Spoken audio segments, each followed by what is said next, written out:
Welcome to Donmar TV News Channel. Ang istorya pala, parang si Rapi Tulfo ay nag-guest sa ABS-CBN.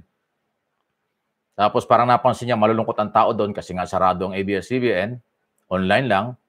So hanggang sa nung bumalik siya sa kanyang television o radio program yata, nabanggit niya na nagbibilang pa siya ng kamay na gano'n, parang 9 months to 10 months. Wala man siyang binanggit kung anong ibig sabihin, pero siyempre ang sa pantaha at pagkakaalam ng DDS, baka yung 9 o 10 months na sinasabi, ino yung last term ni Pangulong Duterte at baka yun din ang sinasabing pwedeng makabalik ang ABS-CBN.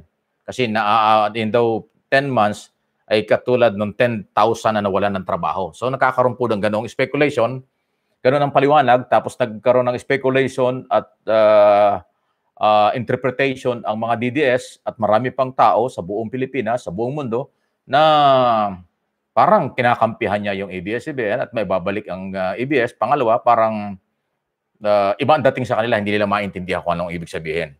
At doon nga sa issue na papasok sa politika, pwedeng kalabanin alam naman natin, si Pangulong Duterte ay nag-declare na, tinanggap na yung kanyang nomination ng PDP Laban na tatakbong Vice President this coming election. Katunayan, pimirma na sa dokumento na sinumite na sa COMELEC na siya talaga yung official candidate ng PDP Laban as Vice President.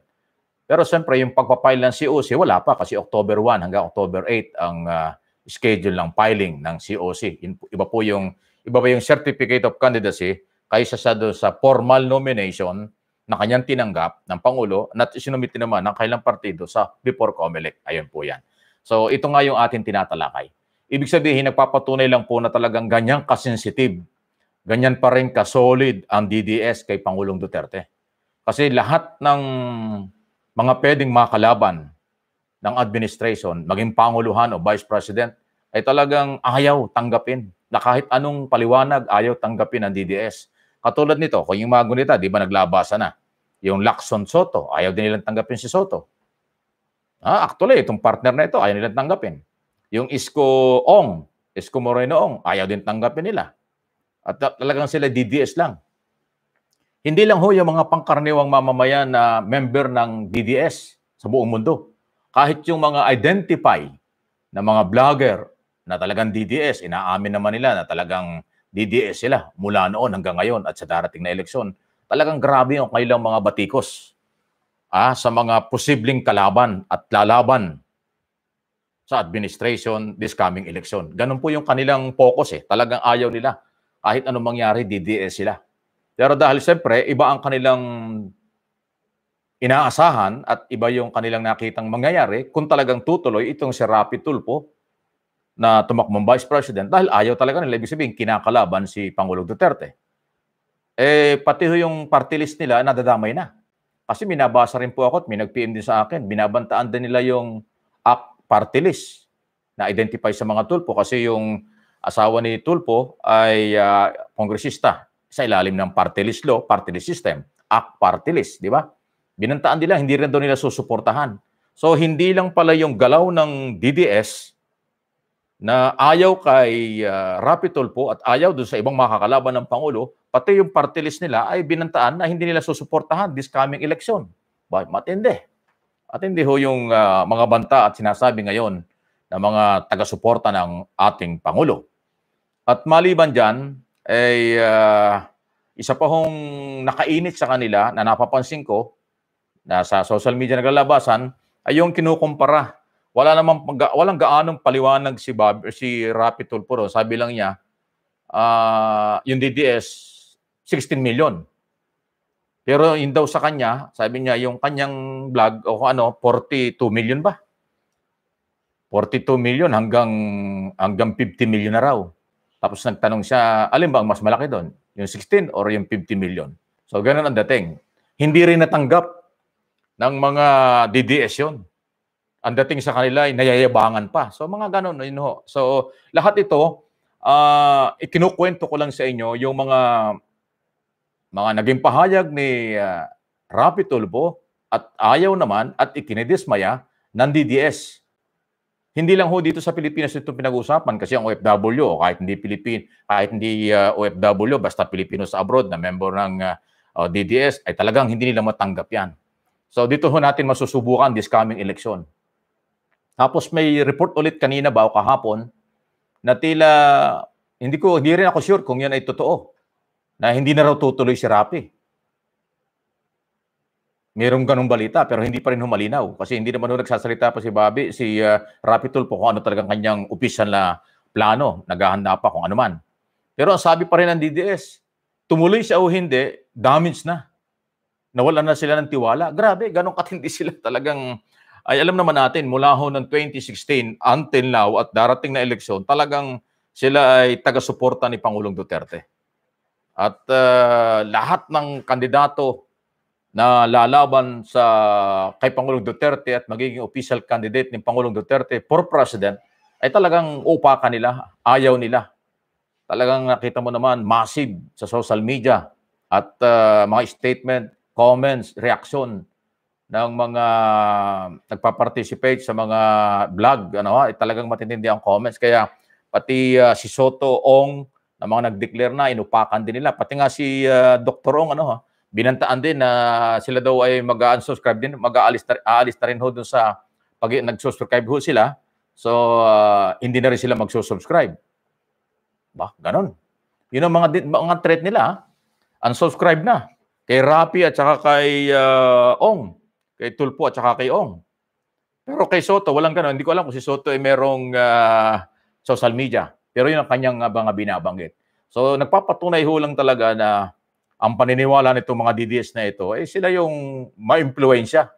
At sila talaga yung solid supporters talaga ng ating Pangulo at ng kanyang mga maaaring opisyal na kandidatong pampanguluhan. Hindi pa nga ho malinaw kung sino ang magiging opisyal. Ngayon, ang isang issue rito na hindi rin natin alam kung ano mangyayari. Kasi ang sinasabi nila, sabi ng mga Marcos loyalists, sila ay tumulong kay Pangulong Duterte noong 2016. Hindi lang DDS daw ang nagpanalo kay Pangulong Duterte. Sabi ng mga Marcos loyalists, kasama sila sa nagpanalo. Okay? Pero ito lately, yun ng mga DDS, kiniklib nila na sila lang ang nagpanalo.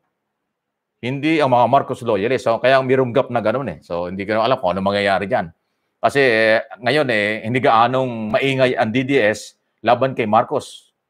Yung Marcos loyalist naman, Marcos supporters, hindi rin masyadong maingay laban sa DDS. Nagpapakiramdaman sila. Kasi nga, kahit na si Bongbong Marcos may balitang tatakbo 100%, hindi pa naman niya alam kung anong partido siya. Although, ini-endorse na siya ng KBL. Kilusang Bagong Lipunan 2 days ago. Pero yung siya mismo ay mag-declare at kung anong partido ang talaga magdadala sa kanya, wala pa. So, nagpapakiramdaman yan. Pag yan si Marcos ay sumama kay Pangulong Duterte, definitely susuportahan ng DDS yan. Pero pag humiwalay yan kay Pangulong Duterte, nako, babanatan din yan. Hihiwalay din ang DDS sa kanila. Dito nga ho, maaaring magkahiwalay yung DDS at saka Marcos loyalist. Pagka ho, hindi naging official candidate ng administration si Marcos. Kaya isa yan sa mga kaabang-abang. Okay? Unawain po ninyong mabuti ang akin po sinasabi rito. Baka ho, iba yung inyong interpretation at paniniwala. Wala ho akong pinag-aaway dito. Ang sinasabi ko lang po yung mga open na nangyayari between DDS at Tulfo, between DDS at Ong, or Lacson Soto, or Isko Moreno Ong, at Pacquiao Tulfo kung sila man, ang ating kinukwento rito. Di ba? Malinaw po yan. Para hindi lang po kayo naliligaw. Okay? So, ganun pa man, salamat po sa lahat po ng mga nagko-comment at nagre-react. Mamaya po, mababasa natin yan. At ayaw ko munang basahin ngayon. Yung matyaga po akong magbasa ng mga comment na yan after ng ating live o kahit na ho dun sa mga ni-upload ko. Kasi para hindi natin maistorbo yung mga ibang nagko-comments. So, hinahayaan lang natin. Tapos, noted naman lahat yan. Nababasa ko po kung ano inyong mga reaksyon. Katulad nito, nakikita ko rito. Meron talagang pabor kay, ganun talaga, malayang kalayaan. Meron pabor kay Ong, pabor kay Soto, pabor kay Pangulong Duterte, pabor kay Lacson, yan lahat to, o kaya kay Moreno, lahat to ganyan. So, nagpapatunay lang po na itong channel na ito ay patuloy na susubaybay. Hindi tayo katulad ng ibang mga sintabi na nasa social media, identify mo kung saan sila. Katulad ng halimbawa, DDS, talagang kay Pangulong Duterte yan. Yung iba naman na mga supporters ni Isko Moreno, may sarili din siyang vlogger. Napapansin nyo, may sarili din grupo ng vlogger si Moreno. Si Lacson meron din. Si Pacquiao meron din. So lahat 'to may kanya-kanya. Sila ho yung nagbabanggaan diyan. Pero ako hangga't maaari, kung niyo mapapansin kahit na balikan po ninyo itong aking channel, marami akong tinatalakay diyan na lahat hangga't maaari lahat ng kandidato, politiko ay aking binabanggit lalo na sa national position. Para aware kayo kung anong nangyayari. Hindi isang kandidato lang ang ating ipopromote dito at nababanggit dito. Hangga't maaari lahat. Kasi yan ho talaga ang aking prinsipyo. Kahit sa aking ginagawang broadcast sa television program at radio program, araw-araw, hangga't maaari po yung lahat ng mga politiko gusto ko nga ma-interview ko sila lahat Hindi lang ho yung mabanggit ko yung kanilang mga supporters, followers at kanilang mga ginagawa. Para ho balancing makita ninyo, mapanood po ninyo at makita at madinig nyo ang aking mga sinasabi, yung lahat ng impormasyon galing sa kanilang lahat. Kasi ako naniniwala lahat yan ay may mga followers. Lahat yan ay may supporters. At yan po yung aking prinsipyo bilang mamamahayag sa broadcast, television at radyo at dito sa social media. Mas komportable kasi ako na lahat ay tulungan. Lahat ay banggitin. Then bahala na po kayo mga nanonood, nakikinig kung ano po yung inyong pananaw. Ayaw ko kayong impluwensyahan. Ayaw ko mang-impluwensya sa inyo. Hindi tayo katulad ng iba, identify sa isang partido lang, identify sa opposition, sa administration, o identify sa kung kaninong andato. Ako hangga't maaari, ayaw ko ng ganon. Pipilitin ko po na sa lahat ng ina-upload natin at ginagawa hanggang sa mga susunod na araw at papalapit. Matagal ho itong issue ng politikang ito. Sanabi ko nga naman nakaraang pagla-live ko na hanggang ano ito hanggang June pa ito. Tumainit na politikang ito before, during, after election. Kasi after election, magkakaroon ng proclamation. Pag naproklama yung presidente at vice president at mga nanalo, ay ang kanilang inauguration, yung pag-turnover nila, ay June 30. So hanggang doon, hanggat hindi nakakaupo ang sino mang nanalo, hindi pa ho lalamig yung politikang yan. At yung mga hindi pa tatanggap ng pagkatalo, maingay pa rin yan. So mga isang taon ito bago lumamig. Pero itong buwang ito ng September, painit kumbaga ho sa apoy. Nag-uumpisa pa lang uminit. Hindi pa talaga as in nagbabaga. Wala pa. Wala pa tayo doon. Nag-uumpisa pa lang humag-apoy, mag-init ng bahagya yung politika at patuloy ng patuloy yan. After nitong September, filing na.